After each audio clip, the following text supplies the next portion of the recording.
My girlfriend and I don't talk about what happened at that campsite in Kentucky. Not because we had a fight about it. We're still together. We're fine.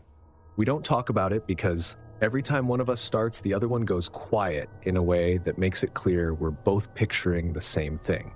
We were camping at a remote site in the Daniel Boone National Forest 2 summers ago when a little girl appeared at the edge of our campsite alone. What we found the morning after she disappeared is the part neither of us can say out loud yet. My name is Jake. I'm 29. I work in project coordination, and before that weekend, I'd been camping maybe a dozen times in my life. Nothing serious, nothing backcountry, mostly established campgrounds with fire rings and bathroom facilities.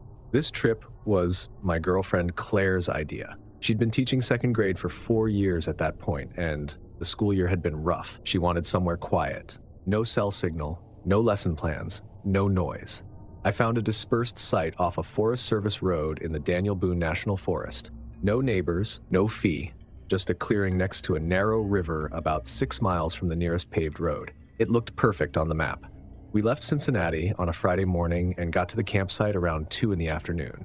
The drive-in was slow. The Forest Service road was unpaved and my Civic wasn't really built for it, but the site itself was exactly what the photos showed.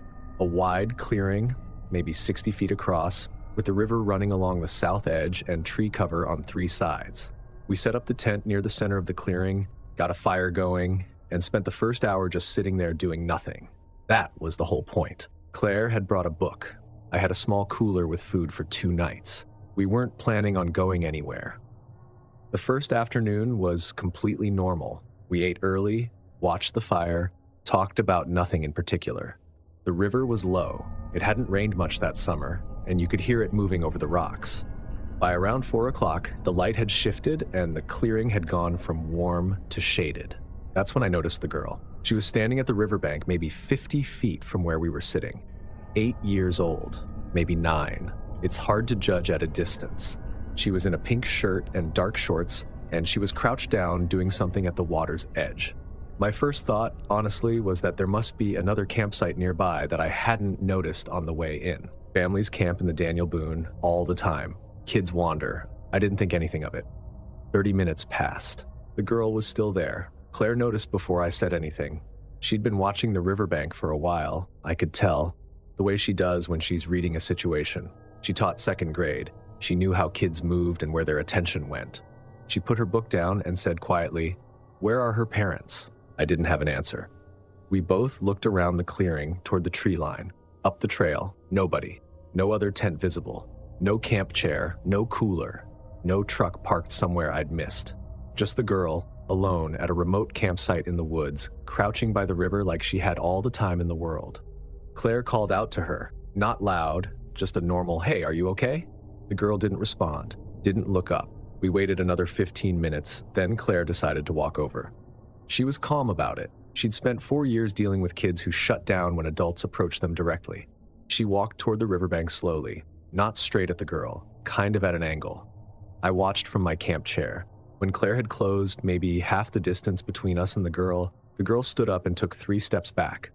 Not running, not scared exactly, just retreating, maintaining the gap. Claire stopped. The girl stopped. Claire took 2 more steps. The girl matched them exactly. Claire came back to camp and sat down. She didn't say anything for a minute. Then she said, "Something is off about that kid." Coming from Claire, that sentence landed differently than it would have from me. This was someone who spent every day reading children, their behavior, their responses, their tells when something was wrong at home. When she said off, she didn't mean the girl was being strange. She meant she was looking at a child who wasn't behaving like a child. We decided to wait and see if a parent showed up. An hour passed. The girl didn't move from the riverbank. She wasn't playing anymore, just standing, facing our direction. Not staring directly at us, just oriented toward us, the way you might face a fire without looking at it. The light was getting low. I tried calling out to her myself. Name, parents, where she was from, nothing. She turned her head slightly when I spoke, which told me she could hear me. But she didn't answer, and she didn't move. By 7 o'clock, it was almost dark, and the girl was still there.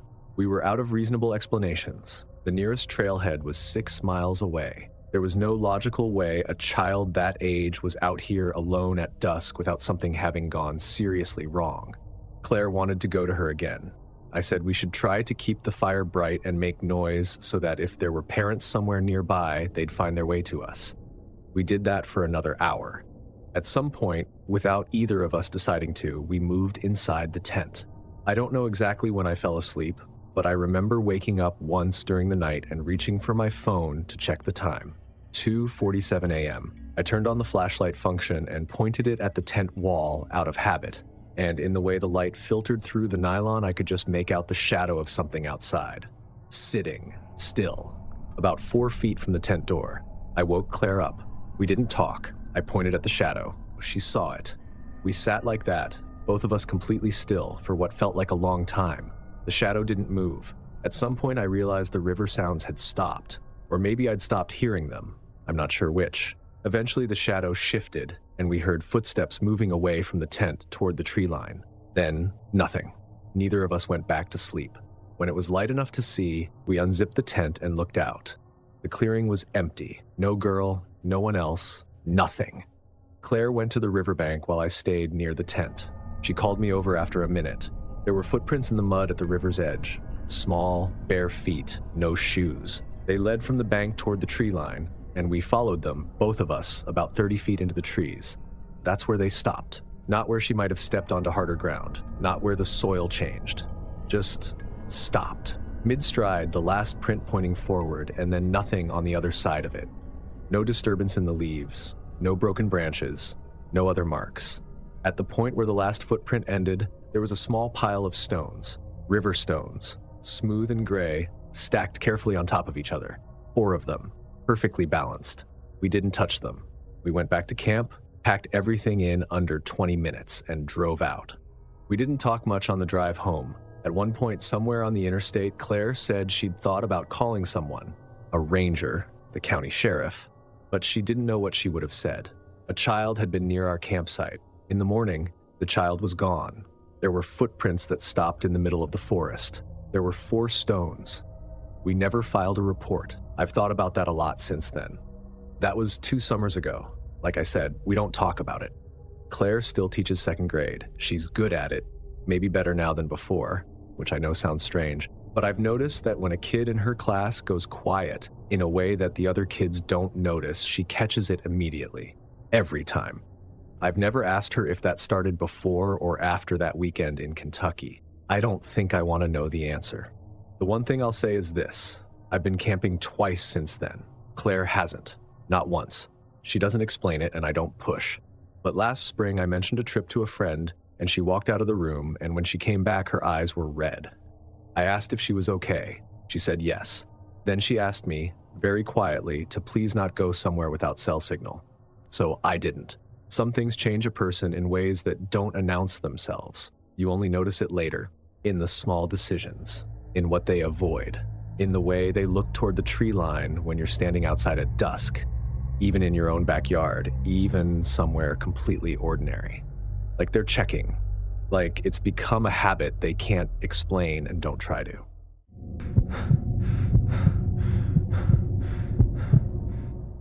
I'm not going to pretend I didn't know the risks of solo van life before I started. I did my research. I vetted every spot through iOverlander and free campsites before I slept anywhere new. I had a deadbolt on my side door, a backup camera that records continuously, and a P365 in the console that I know how to use. I'm a UX designer. My entire job is identifying where systems fail so they can be fixed before someone gets hurt. I thought I'd applied that same logic to how I traveled. I'd been doing van life for about 4 months when this happened, working remotely out of my Sprinter somewhere between Flagstaff and nowhere. I'd used a BLM pull-off outside Prescott twice before without incident. A wide gravel turnout off a dirt road, good sight lines in every direction, maybe 6 other vans parked on a busy weekend. The kind of spot that appears in every van life Instagram post because it looks like freedom. I parked up around 7 p.m. on a Tuesday, cooked dinner, answered some emails, and was asleep by 10. I remember thinking it was a perfect night, cool enough to leave the rooftop vent cracked, no wind. At 2:06 a.m., someone knocked on my driver's window. I came awake immediately. That's not unusual. Dispersed camping means the occasional early morning hiker passing your van, someone who needs to squeeze past a BLM ranger doing rounds. I turned on my interior light, waited a breath, and looked toward the cab. No one there. I checked the backup camera on my phone. Live feed, empty pull-off, no movement. I stayed still for a few minutes, decided it was something hitting the window, a branch, a bird, whatever, and went back to sleep. In the morning, I reviewed the backup camera footage from the previous night like I always do. The camera covers the rear of the van and a wide arc of the surrounding area. I found the 2 a.m. window. There was a person standing at my driver's side window for 11 minutes before they knocked. 11 minutes, facing the van. Not pacing, not checking their phone, not looking around the lot. Just standing there, facing my window, in the dark. When they knocked, the interior light came on. You can see the yellow wash of it on the gravel in the footage, and they walked away. Unhurried, back toward the far end of the pull-off. I sat with the phone in my hand for a long time. My first working theory was a disoriented camper who thought the van was a different vehicle. 11 minutes of standing in one spot doesn't support that theory well, but I was trying. I packed up and moved to a different spot that morning, a site I'd used north of Sedona, about 90 minutes away. That evening, I went back through 6 nights of backup camera footage. Not all of it, just the 1 a.m. to 4 a.m. window for each night. The same figure appeared in 3 of them. Different locations. The pull-off outside Prescott, a site east of Williams I'd used 2 weeks earlier. A trailhead parking area near Camp Verde. Same time window. Same behavior. Standing within 10 feet of the van, facing it for extended periods. 32 minutes at Camp Verde, 19 minutes outside Williams. 11 minutes at the Prescott pull-off, ending in a knock. 3 different campsites across a 30-mile radius over 2 weeks, and this person was at all of them. I posted about it that night in a van life community I'd been part of since before I left home. Kept the details vague, said I'd noticed someone on my backup camera at multiple spots, asked if anyone else had experienced anything similar. I expected nothing. I got 3 private messages within a few hours. 3 other women, different vans, different routes, different states. Arizona, Utah, and one in southern Nevada, all within the past 60 days. Same behavior described. A figure standing near the vehicle at night, facing it, not approaching, not doing anything. One of them had footage. She sent me a screenshot. The figure in her footage was holding a phone up, screen facing the van. She'd zoomed in on the screenshot until it was barely readable. His phone screen showed a map application, 4 pins on it, moving. One of the pins was her van. One was mine. I don't know whose the other 2 were. I called my brother that night and told him everything. I was in a parking garage in Flagstaff at that point. I hadn't parked anywhere remote since the morning I'd reviewed the footage. He wanted me to go to the police, which I understood, but without a clear threat or a name, there wasn't much to work with. I filed a report anyway. I changed my van's appearance as much as I could. Removed the stickers, got new window coverings, changed the hitch cover, stayed in cities for 6 weeks, kept my spots private, nothing posted online until I was already gone. The first night I went back to a BLM spot, a site I'd never used before and never written down anywhere. I pulled the backup camera footage in the morning. He'd been at my previous location, the one I'd left 6 weeks ago, standing at the empty spot where I used to park, facing the space where my van had been. And then a new pin had appeared on the map, 3 miles from where I was parked that night. I'm in an apartment now. The van is in storage. I haven't slept in it since, and I'm not sure I will again. I've thought a lot about how he found me that second time. I didn't post anything. I didn't use any of my usual apps. The only explanation that works is that he found my vehicle another way. Maybe a plate, maybe something I'm not thinking of. Either that, or the map I saw in that screenshot had more information on it than I could read at that zoom level. I don't know which of those possibilities is worse. The thing I keep going back to is those 11 minutes. Not the following, not the map, not the 3 other women. 11 minutes of standing at my window before knocking. Whatever he was doing in those 11 minutes, deciding something, waiting for something, gathering something, he had enough time to do it and still chose to knock. I don't know what he wanted. I'm grateful every day that I never had to find out.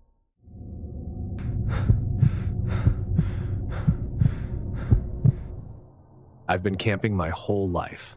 Grew up in southern Illinois, and if you know that part of the state, You know, the Shawnee National Forest is basically the backyard. I've been going up there every spring with the same group of guys for about 7 years now. We know the spots, we know the routine, and we're not the kind of people who imagine things. There were 4 of us on the May 2021 trip. Me, my coworker Derek, and 2 guys we've been going with since high school. We got to our dispersed site off Forest Road 788 on a Friday afternoon and had camp set up before dark. 4 tents, 1 fire ring we'd used the last 2 years running. Same flat clearing near a creek bed. Nothing unusual. We ate, had a few beers, and put the fire out properly. I mean properly, not just letting it die. We doused it, stirred the ash, checked the coals were cold. I do HVAC for a living. I know heat. That fire was out. We were all in our tents by around 11. I woke up around 3:30 in the morning, needing to use the bathroom, and stepped out of my tent. The clearing was dark, the way a cloudy night gets dark. No moon, just the ambient gray of the overcast sky. The fire was burning. Not a lot, but burning. A small, low fire in the ring, the kind you get when you build a fire with intention and let it settle. Not an ember that caught from wind. We doused it. There were flames. I stood there for a moment trying to make sense of it. The obvious answer was that one of the other guys had gotten up and restarted it, which would be strange at 3:30 in the morning, but not impossible. I checked the other tents, all zipped shut, all quiet. I woke Derek. He came out, looked at the fire and said nothing for a long few seconds. Then he said, "Did you start that?" I told him no. We stood there together looking at it. The wood was different. I'd built the fire that night. I know what wood I used. We'd gathered it from around the site, the usual mix of oak deadfall you find in that part of the Shawnee. What was burning now included a piece I didn't recognize. A thick log, maybe 4 feet long, placed across the center of the ring. Fresh cut, not deadfall. You could see the cut end was pale and clean. Someone had brought it in from outside the site. We woke up the other 2 guys. All 4 of us stood around the fire in the middle of the night looking at it. Nobody had a good explanation. In the daylight, we found the rest. Our food bag, which we'd hung from a branch on the campsite of a tree, had been taken down and gone through. Not destroyed. Gone through. Items pulled out and laid on the ground nearby. A half-eaten package of beef jerky, the rest of the bag left organized, the opening resealed. Something had eaten maybe a third of the jerky and put the bag back. The camp chairs had been moved. We'd left them around the fire ring. 3 of them were in different positions. Not knocked over, not scattered.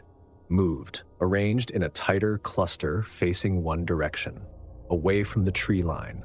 And the ash in the fire ring under the new log had been stirred. Stirred thoroughly, the way you do when you're checking that a fire is genuinely out. Then, the new fire had been built on top of the stirred ash.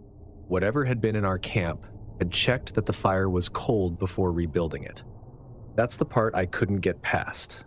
That's a level of caution that doesn't fit any animal and barely fits an accidental person.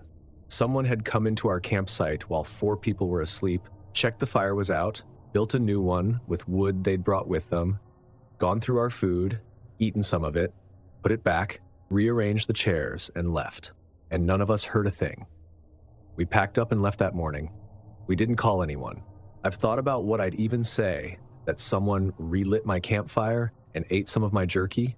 The 4 of us have been back to the Shawnee twice since, different areas, further north. We haven't used that site again. What I can't shake is the chairs. Not the fire, not the food. The chairs. They were moved to face away from the tree line, which means whoever moved them knew where the tree line was, which means they were familiar enough with our site at 3:30 in the morning in complete darkness to position 4 camp chairs with intent. I don't know if they were trying to do us a favor or if they were trying to tell us something. I'm not sure there's a meaningful difference. Derek still talks about it sometimes when we're driving up for the spring trip. Always the same question. You think they're still up there? I always tell him I don't know. That's honest. I don't know. But I do know that whoever rebuilt that fire knew how to put one out first. And that's the kind of person who's been doing this for a long time.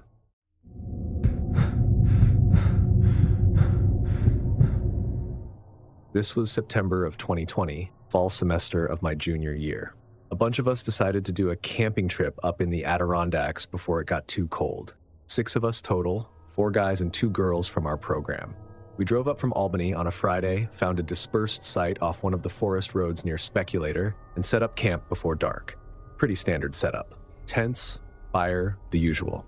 I'm a kinesiology major, physical education track, outdoorsy by default.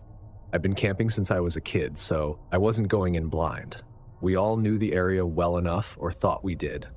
The first night was fine, nothing happened. We stayed up late by the fire, went to sleep around 2. It was the second night when things started getting off. We'd been hiking most of the day, got back to the campsite around 5, made food. By 9 or 10, it was fully dark, and we were sitting around the fire when one of the guys, Marcus, held up his hand and said, "You hear that?" We all went quiet.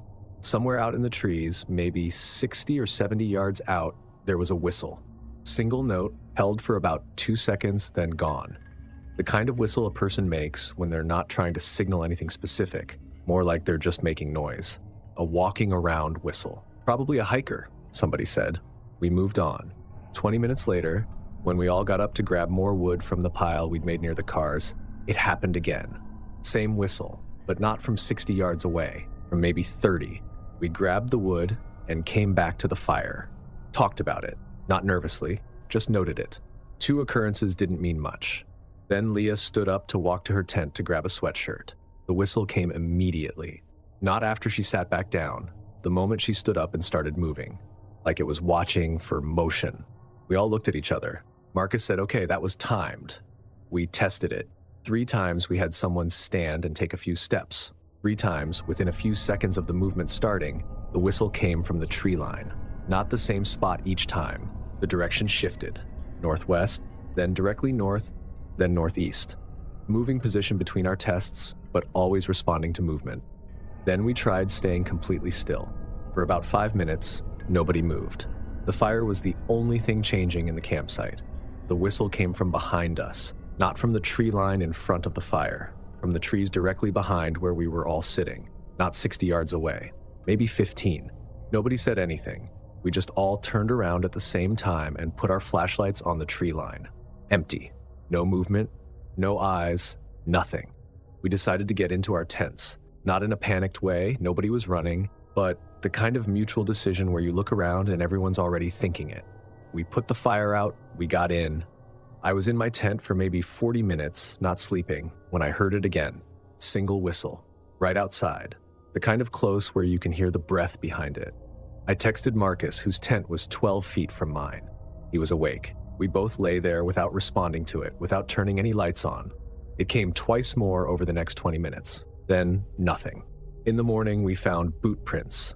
A single set, coming from the north side of the clearing, circling the camp at a distance of about 15 feet, and going back the way they came. The person had walked completely around our tents at some point in the night. The prints were deep. Whoever it was had been moving slowly, carefully, putting their weight down, not passing through, circling. We looked at the prints, looked at each other, and packed up. We didn't discuss it much on the drive back. What would we have said? Someone was walking in the woods and whistling. Someone circled our camp at night and didn't do anything else. On paper, it doesn't sound like much. In a tent in the Adirondacks at 2 a.m., hearing a whistle from 15 feet away, knowing it's been following your movement for 3 hours, knowing the person who made it is now outside circling, it's a different thing. That was 3 years ago. We haven't done a group camping trip since. Not because we decided not to. It's just never come together the way it used to. I think everyone remembers those prints in the morning and reaches the same place I do when I start trying to plan something. If they were circling at 15 feet and none of us heard them until they were 15 feet away, they could have been closer than that earlier in the night, and we never would have known. We all heard the whistling. We know it was responding to us. We have no idea what they wanted or how long they'd been out there before we noticed. The prints were the right size and depth to be a single adult. That's all I know for certain. One person walking slowly alone. Though I'll be honest, I'm not sure alone makes it better.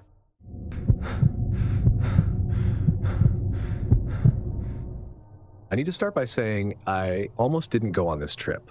I'd been planning it for months. A solo camping weekend in Sequoia National Forest, late August 2023, a site I'd reserved through recreation.gov 3 months in advance. But the week before, I started second guessing it. I'm 26, I'm a graphic designer, and I'd never done a solo camping trip before. I'd always gone with someone. The whole point of this trip was to prove to myself that I could go alone. I went. I got to my campsite off one of the forest roads south of the General Sherman area around 4 in the afternoon. Got my tent up, organized my gear, and spent the evening doing exactly what I'd planned, reading by the fire, eating the dinner I'd packed, watching the sky go dark through the sequoias. I was proud of myself. It felt like exactly what I needed it to be. I went to bed around 10.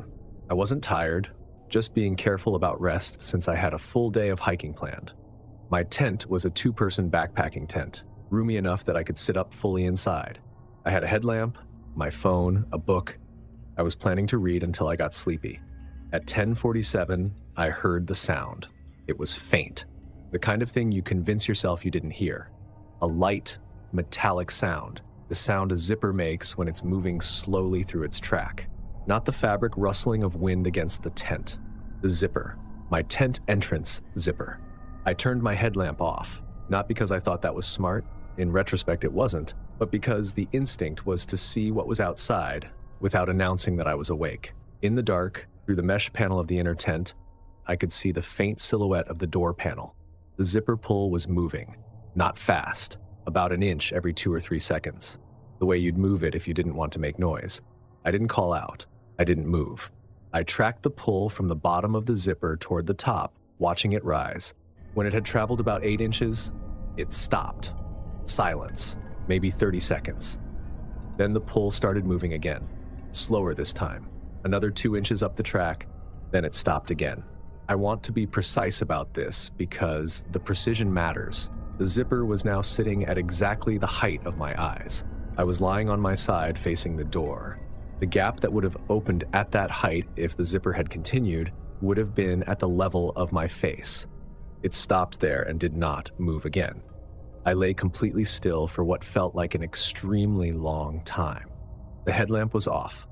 I had my hand around my phone, but I didn't open any app, didn't turn on a flashlight, didn't make any noise. I just breathed and waited.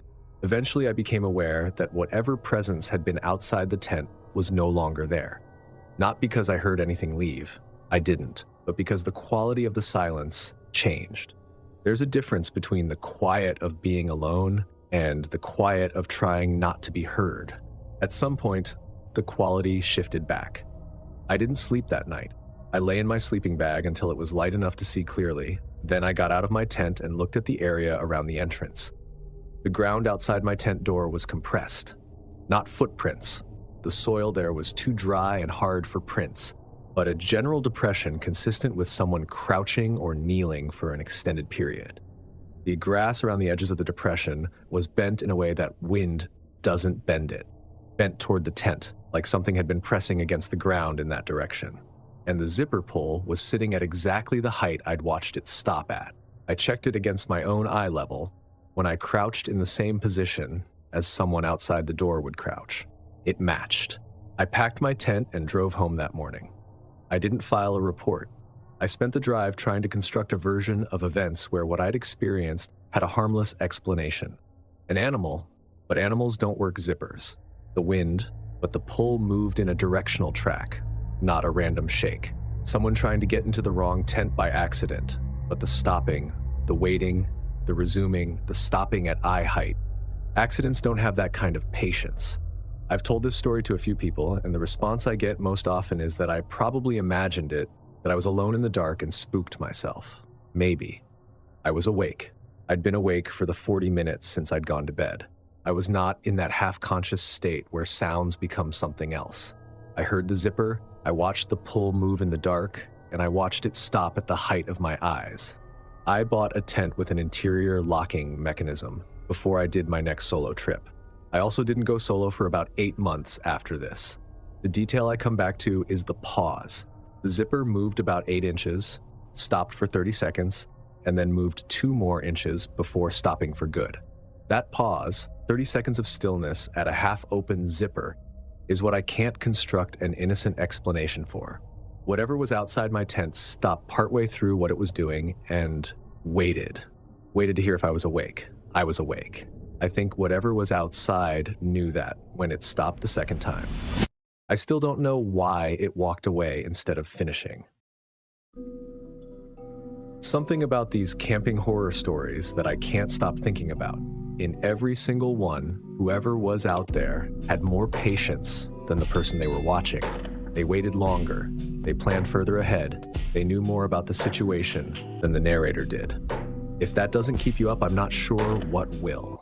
Smash that like button, subscribe so you don't miss the next one, and drop a comment telling me which of these 5 nights would have ended your camping trips for good. Now, if you thought these stories were disturbing, the next video isn't about campsites. It's not about pull-offs or fire rings or places people choose to sleep. It's about what lives where people don't go. Click now to watch 4 disturbing deep woods horror stories. You know that feeling when the trail gets narrower and the canopy closes in and you can't hear anything anymore? That feeling has a reason. Thanks for watching. Stay alert, stay safe, and I'll see you in the next nightmare.